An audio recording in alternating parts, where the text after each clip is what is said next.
Hello and welcome to the Growing Green podcast. Your host, Jeremiah Jennings, is the owner of Growing Green Landscapes in Birmingham, Alabama, and has a passion for growing the entrepreneurship community for those who are young in business. Being a business owner isn't easy, especially in the early years, and that's why in this show we dive into a wide range of topics covering all the challenges small business owners deal with.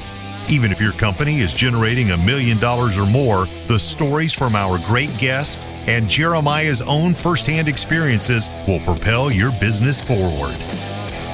And now, here's your host, Jeremiah Jennings.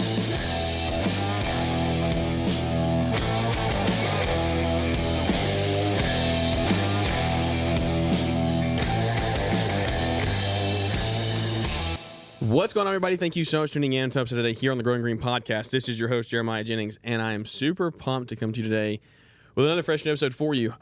First time guest on the show today, we have Matt from Working with Matt. How are you, buddy? I'm wonderful. Thanks for having me on. Excited to be here? Very excited. Where are we right now? Tell me where we're at. We are at Pipeline 2026. How awesome is it? Love it. I mean, it literally just started like 10 minutes ago, right. but we got pulled in here faster than we could get anything done. How many years you been coming to this thing? I believe this is my fourth year. I was trying to figure that out on the bus ride over here, but yeah. I think this is my fourth year. Yep. That's awesome. Well, I'm excited to be here. Excited to get to talk to you. Followed you on Instagram for a while. Got to hear some cool things that we're going to get into today, just like the insides of your day-to-day life that I didn't even know about. So some of your business and what you have going on, how you lead people and build a business where people want to come work and build families and careers. And I think that I will gain some insight from it. Here, where we're at right now is Milwaukee Pipeline 2026. This is where they unleash all of their new products. I don't even know how many solutions they've brought to the table this year. It was over 100, I believe.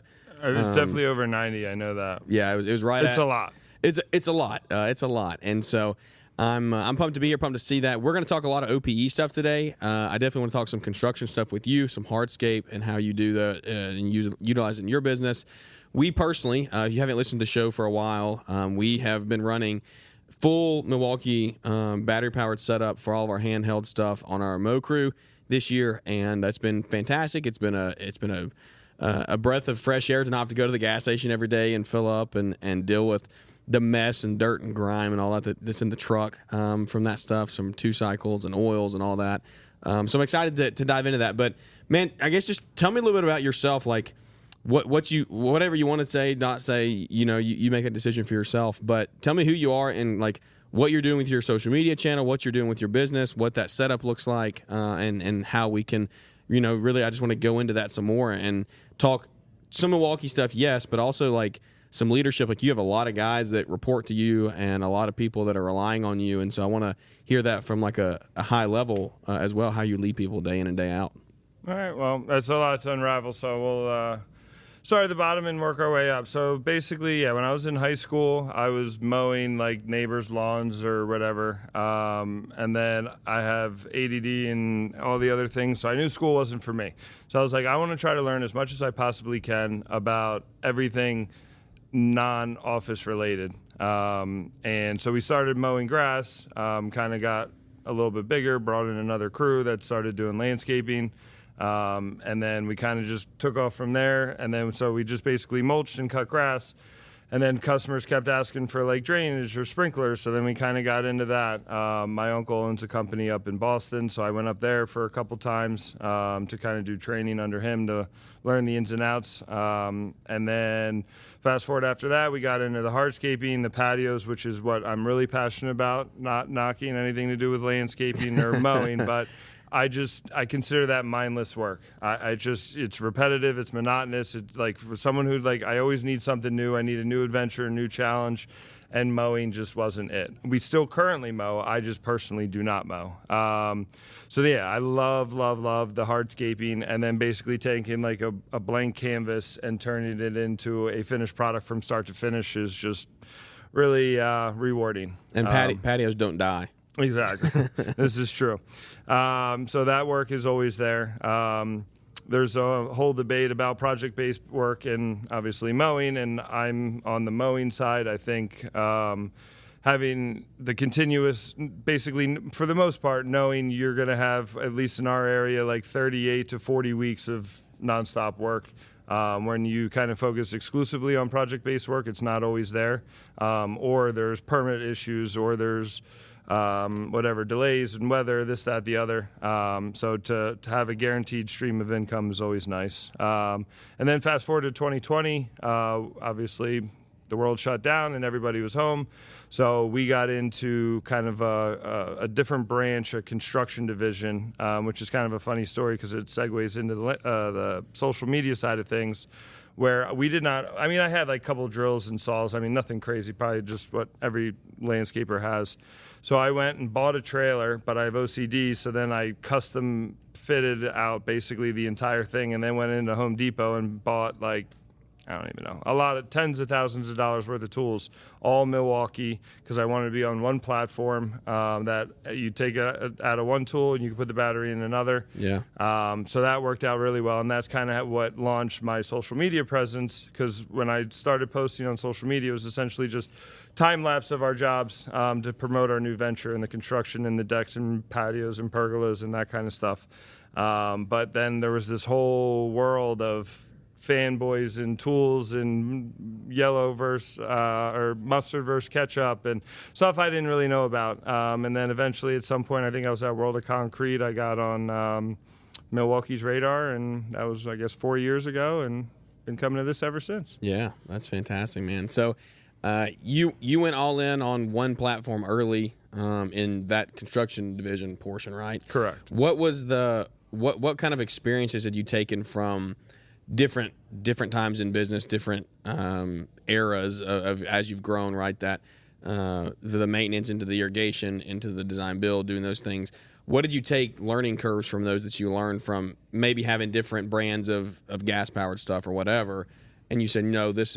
I want to get one platform here with this construction division. What were your like main factors in that, aside from the battery tool, one tool to the next? Was there anything else that really kind of drove that decision? Yeah, I think we kind of have to jump ahead to talk about this. So when it comes to working on two cycle, like we have two full-time mechanics that work basically, as you were saying, on all the nasty stuff, all the two-cycle stuff, the chokes, the carburetors, all the issues that come with gas-powered, right? So I was like, if we're going to buy gas-powered stuff, again, this was when we first started, I was like, ideally, we want to buy all the same. So, like, when something dies, we can just interchange or take parts. Yeah. Exactly. So, to have, and kind of what I was just saying about the batteries, to have one platform that is universal, that no matter what tool it is, whether it's a weed whacker, a saw, a blower, a drill, impact for the mechanic, whatever the case may be, they're all interchangeable. And then especially with the newer stuff and more expensive stuff, you have the one key, which allows you obviously to track everything, and that is a whole nother topic in and of itself. But I think having one platform is crucial, and especially like right now we are running, we'll get into this in a little bit, but we have some guys that are running trimmers, some guys that are running weed whackers, some guys that are running like the quick lock attachments, and sometimes like this crew might be a hybrid crew and they're mowing today, so they don't need all that. So then another crew can just take their batteries or whatever the case may be, and everybody, it's just cohesive. It just makes life a lot easier that everybody's using the same platform, the same battery, have the same chargers, and there's no like taking from this guy or taking from that guy, never giving it back, etc. It's just really nice to have it all on one platform. It is funny though. I found like during the switch, like, you know, everybody's kind of, in the beginning, you're a little standoffish, like, oh, battery, this isn't going to be any good. And then you start using it, and people get defensive. They're like, who took my quick lock or whatever, right? Where my batteries at? We have this truck built in because we have a couple crews, and so if the maintenance guys ever take something from the landscape guys, they're like, where's my stuff at? Like, why is it not back? They're like, don't take my stuff. They get defensive of it. So, well, let's transition over. I do want to go kind of more in the weeds with that and kind of the hands-on in a second, but let's go high level inside your business that you're running. Like, this is, a lot of people probably know you from social media, right? They know you from your Milwaukee videos, and they've heard your name and seen you out there. But I want to know from you personally, like as you've grown this thing in your business and you have like lots of employees from what we've talked about off air, and you can, again, say as much or as little as you want on air, but you have people that report to you, right? And you have people that rely on you to build a business for them to grow their families in. You have a family, and it's like, what does that look like for you? How have you built your career, and how have you learned to lead people well? What are some things that you've taken, some principles that you've taken from people throughout your life to help lead people day in and day out?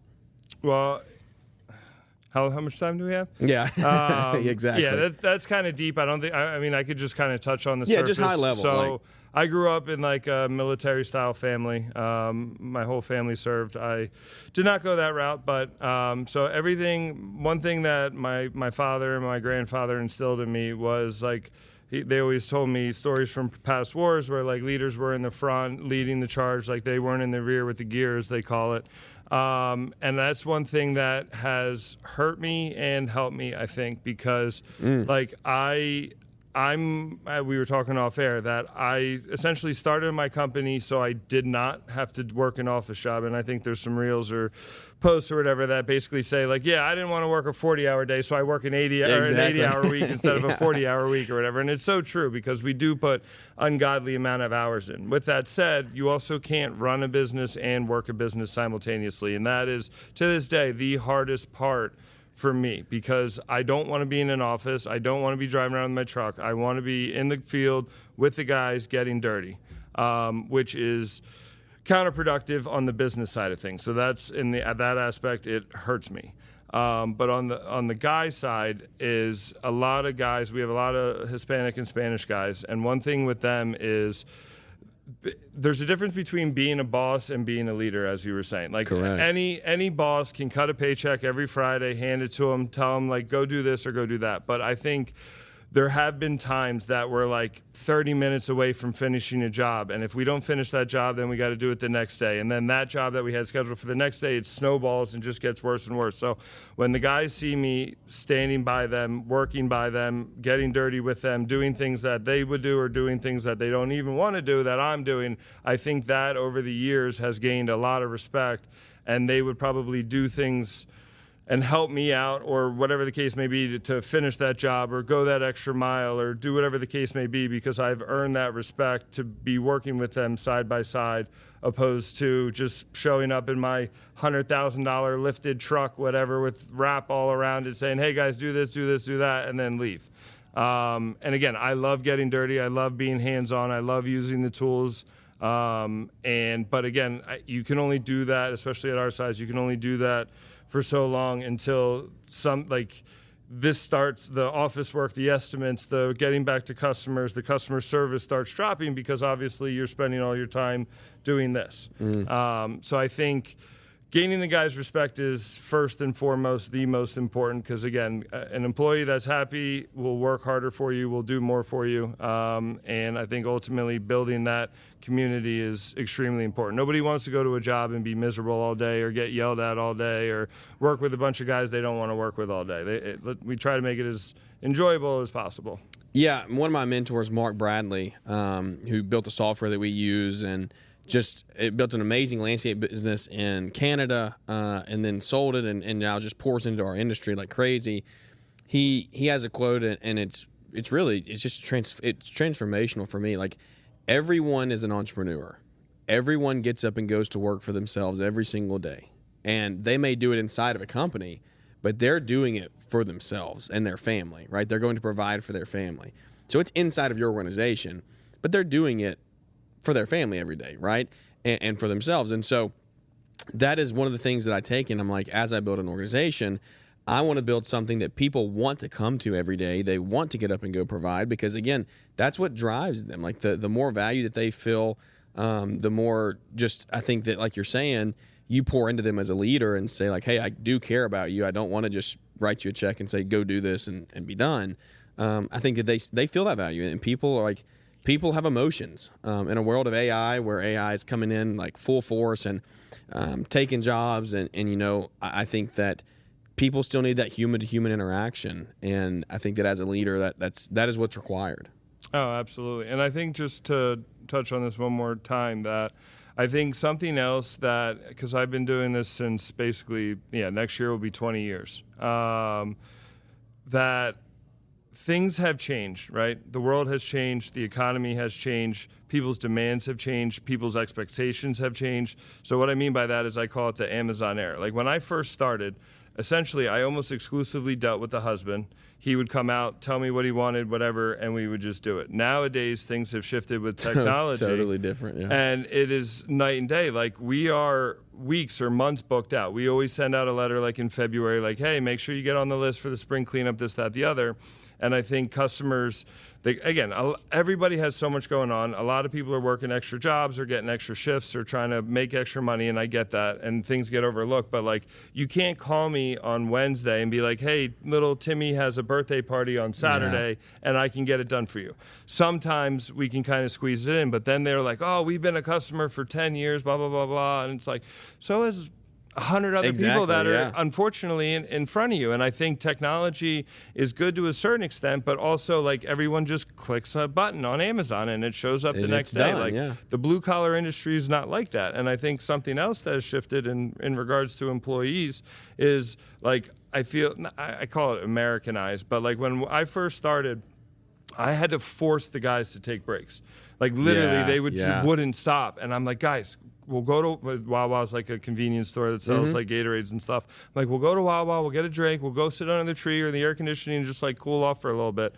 And then now I think, at least in our industry or in our area, that, let's say this guy knows he's getting paid the same amount as this guy, but this guy is kind of slacking. So then he's like, well, why am I going to work hard? Because if he's not and we're getting paid the same, and then it just creates conflict. So I think, and again, I'm sure a lot of other guys do this, I'm not the only one, but, like, the fact that I am on the job and the fact that I am there and I am seeing what is going on, the guy that's not, or that is slacking, is not going to get paid, or the guy that's working harder than him is going to get a raise. And I think that in and of itself, and again, it's not all money driven, but obviously that's a big factor, that people see their worth. When you're typically in a big company, like you were just saying, everyone works for themselves. Like, they're going to go to a company and they're going to be like, well, why am I going to kill myself, or why am I going to bust my back? Because, like, the more I do, then they're just going to give me someone else's job, and now I got to go do their job. So everyone, I feel like, is kind of even keel, and I think that has significantly changed since 20 years ago, or the whole work dynamic aspect of it. Yeah, I've never really thought about that. So you've been in for 20 years. If you think back to the beginning, so say pre-Amazon era, because this is a really cool dynamic that you brought up here. You click a button and it's next day. Like, I'm in an area where we have a fulfillment center 20 miles away, 25 miles away. So, like, we usually get overnight. Like, if I get it ordered by like 7 p.m., it's there by 4 a.m. And I'm already to the point, I'm like, man, I can't wait for same day. Can't wait for same day is going to be fantastic. And that's just the world that we live in. It's fast. It's right here, right now. It's like satisfaction. I need that now. Think back 20 years ago, and I don't know what your answer could be. It could blow my whole thing up here. But has it always been a thing to where, like, everyone wants it done right now, right before their party, right now? Or do you think they used to schedule, they used to plan because they knew that, like, things take time? Because every other portion of their life was not, like, right now. Correct. Yeah. Have you seen that shift? Yeah. Maybe I didn't dive deep enough into it, but yeah, unequivocally 100%. And back to one thing I said was when 18, 19 years ago, I exclusively dealt with the husbands. Nowadays, I almost exclusively deal with the wives. Yep. And not necessarily just because they're stay-at-home moms. Like, it's just, I feel like the whole relationship dynamic has shifted, and I got to tread carefully how I say this, but basically now women are now in control of the house. Like, when I grew up, like, my parents or whatever, like, my dad had, like, the fixing things around the house or maintaining the property or painting or the landscaping side of things, and my mom did, like, interior stuff. And I think that has all shifted where, like, the women and wives now, I feel like, are like the GCs of their house. Yeah. And they're the ones creating the schedule, getting the repairman, getting us to come out, whatever the case may be. And I think back to my point that I was like, I understand everybody's busy, but now because everything is right here on your phone, you don't have to plan ahead. Yeah. And I think that is detrimental. Like they've known for weeks or months that little Timmy's party is going to be on Saturday. They sent out save the dates. They rented a bounce house, whatever. It's like, well, why didn't you call your landscaper to make sure he shifts his mowing schedule to cut it 2-3 days before the bounce house gets there? I can't tell you how many times we show up and there's workers there and we can't cut it, and then or we need to cut around it, or it adds so much complexity. And again, I know it's an oversight, they have a lot on their plate, but I just feel like, I was talking to a concrete guy and he was like, Matt, we would have trucks like a month planned out, and then if we had a rain delay or this, that, the other. But I feel like even we're to blame now. Like I use a software as well that like you kind of just take for granted and be like, oh, I'll just move this job into this. Exactly, and shift and change. And again, back to my original point, I think technology is great to a certain extent, but I think again, I'm maybe old, but I just feel like things aren't the way they used to be. And in my opinion, things ran smoother, were more organized, and less like rush. And then like even for our deliveries, like we call one of our suppliers and like, hey, we got this job tomorrow. We need a delivery, and they're like, well, Matt, we're already booked out. Like, we need this or that or whatever. It's like, well, that's on me. Now I'm the homeowner basically waiting 100%. To the last minute, but they don't know that whatever, this job canceled or this snowball effect happened, that is why I'm now shifting our plans, because their plan shifted, and it just goes downhill from there. Yeah, it is wild. It's a wild concept to think about. There's so many ways you could go on that and just dive. You could talk about that for hours. Mm-hmm. We could be here all day. Yeah, exactly. Well, we won't do that. Before we wrap up, we're coming up on time here. But when you made that initial investment into your Milwaukee setup for your construction crews, how was that like an investment for you into your team? Because I think that what I see here at Milwaukee is like a couple years of working with them, and this second year pipeline, like getting to talk to the staff at trade shows and things that I go to. Everybody is just really open, honest, transparent, and they want the best solution to a problem that we as tradesmen face. And I think that they are bringing true technology and real solutions to our day-to-day issues. And so when you, as talking to the business owner out there, and they may be looking at some type of setup, going some type of battery powered, whether it's construction division, OPE with what we're doing in landscaping, whatever, it's an investment, right? Like it is a true investment. It costs money, but a lot of money. But you did that up front with this hardscape or this construction crew you were doing. So talk me through that. Like, what were some of your thought process? And I know I kind of asked this question earlier. This is a different format, but what was the value of that you see for your team, investing in your team, buying them good equipment, that stuff's not breaking, they're not having to pull on things and hook up hoses and drag things across the yard, worry about power and things like that. So what was that investment like for you? Because it was a big one. It was a lot of money. Like you said, tens of thousands of dollars that you spent. So how has that played out, and what would you say to the person who's maybe on the fence about investing in battery powered and going this route, and just getting their guys good equipment that they know is going to work? Yeah, I think 7 minutes. I could do a lot more than that. So I think there's a lot in there to digest. So first and foremost, we'll start with the trailer. So basically, my logic was, which I'm sure you're well aware of, is supply and demand. So in my head, like we typically, for the gas powered stuff, like we typically use the same brand, because it's a reputable brand and the parts are readily available. So when things typically break, unfortunately, they break on the job and you need them right then and there. Correct, yeah. So when I went into Home Depot and I was looking at the different brands, and I'm like, wow, they have a very large selection of Milwaukee tools opposed to the two other big brands. So I'm like, okay, I'm using the same philosophy in battery power that I am in gas, that if something happens, I know there's a Home Depot on every corner where I'm working. Yeah. I can easily drive to Home Depot, buy a new tool or buy a new battery or buy a charger or whatever the case may be. Obviously, the main focus was obviously being on one platform. Secondly is we were just starting out in this construction division or whatever, so it was kind of a new venture, as I said. So I wanted to get top of the line, best of the best right out the gate, because anything that could essentially save us time, make us more efficient, and potentially make us more profitable, I think was the way to go. I think secondly, in regards to the OPE side of things, is, like I said, we have 2 full-time mechanics, and a vast majority of what they fix is 2-cycle stuff. You have your pull strings and you have your carburetors, which with today's gas nowadays is really rough on them, and especially if they're not maintained properly. Those are your biggest hiccups. In regards to the bigger stuff, the regular gas, you have your throttle, which breaks all the time, your choke cable, which breaks all the time, I guess starters, and all of that is alleviated when you go to battery. Now, in regards to the hardscaping side of things, when we have a large selection of MX products that we use, whether it's the tampers, the jumping jacks, the demo saws. Actually, they're coming out with a brand new M18 saw, 9-inch, that I'm really looking forward to get my hands on in a little bit.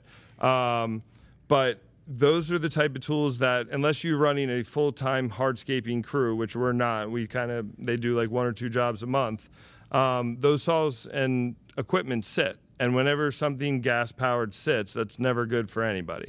So we typically bring it to the job, first pull, the cable snaps, or we pull 3,000 times and the engine's flooded, or whatever the case may be. Having the battery-powered aspect of literally just clicking in a battery and you're going to work is, in my opinion, invaluable. It's so nice, so refreshing to know it guaranteed it's going to work every single time we pick it up.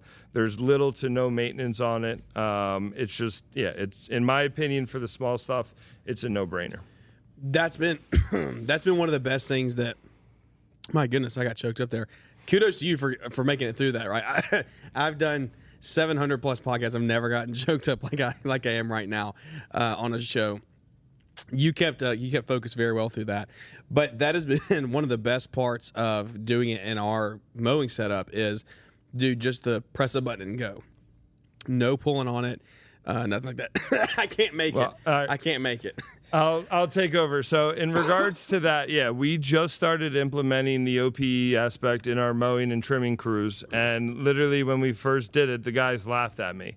And they were like, we're not using that junk. That stuff's not going to last long. It's going to break. It's not going to have That's the exactly power what we got, yeah. that we need, et cetera, whatever. Now, like you were talking about earlier, the guys are literally fighting over it. Yeah. They're like, no, we want this or we want that. Because, again, back to it, like the trimmers, our landscape crews absolutely love the pole articulating trimmer.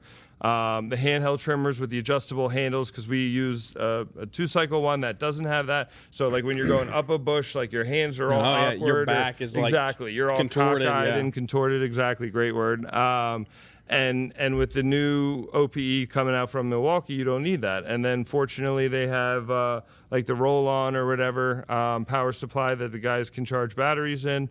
And then obviously with the newer trucks, we have some 550s that have an outlet inside, so they just plug it into the truck when they're driving from job to job. So there's a lot of advantages to the battery-powered stuff, and it's equal to, if not better in some aspects, than the gas-powered all day long, and I will die on that hill. Power-wise, it's no comparison. Like they have more power to me. Maybe not statistically, like technically speaking, I don't know how it matches up. But running it, the feel of it is it's fantastic. Like we use the lowest setting on our string trimmers, lowest setting all the time. We never use all 3. Well, I was talking to a lady last night at dinner, and she's like the brand manager. She puts all the scientific terms and everything. I'm like, just put the tool in my hand. I know what the gas can do, and I know what the electric. Feel it. Exactly. I know if it's better or equal to, and hands down, I can say it. Like I said, Milwaukee definitely has done it. And again, back to the 9-inch saw, I'm really excited to see how that handles. And I have seen, so we have a concrete saw as well. Now that thing sucks battery like I've never seen before. That one pulls. I mean, that's a hard application. Do you have the for new it. Forge batteries? Yes, but I don't have the 12. They only run the 8 on it. So yeah, so the we're 12 fortunate probably enough does. to have some 12. So the guys exclusively use the MX12. Are you excited for the 15s? This thing's gonna be sweet. Mm-hmm. So that's awesome. Yeah. Good deal. Well, I'm excited. Excited for the future. Excited for what Milwaukee's doing. We didn't even get into it. Like, one of my favorite things that Milwaukee does is their trade partnerships, how they build and help apprentices go out and get into the workforce. We'll talk some more about that on some other shows, but I am up against time here, and Matt, I just want to say thank you for coming on, spending some time with us, taking time out of your day to sit and talk. Thank you to the Milwaukee team for setting this up, to the guys behind the camera making it all happen. We couldn't do it without them, making us sound good, trying to make us look good. But and I'm not even joking. This is not. I'm so impressed that you just made it through that, because I have never ever had any time on a show gotten that, like, something just got in my throat. I cannot hold on to it. So well, he said that we're just rolling through, so I'm like, all right, I got to step up. But that's right. You got to step up to I the plate. appreciate you having me on. Where can people follow you at? Working with Matt on all platforms. Fantastic. Well, thank you so much, guys, for tuning in. We could not do it without your support. If you liked it, leave us a big 5-star rating and review. Help us grow the show one relationship at a time. Thank you so much for tuning in. And without any further ado, that's going to wrap this one up, and we'll catch you here on the next one. See you guys.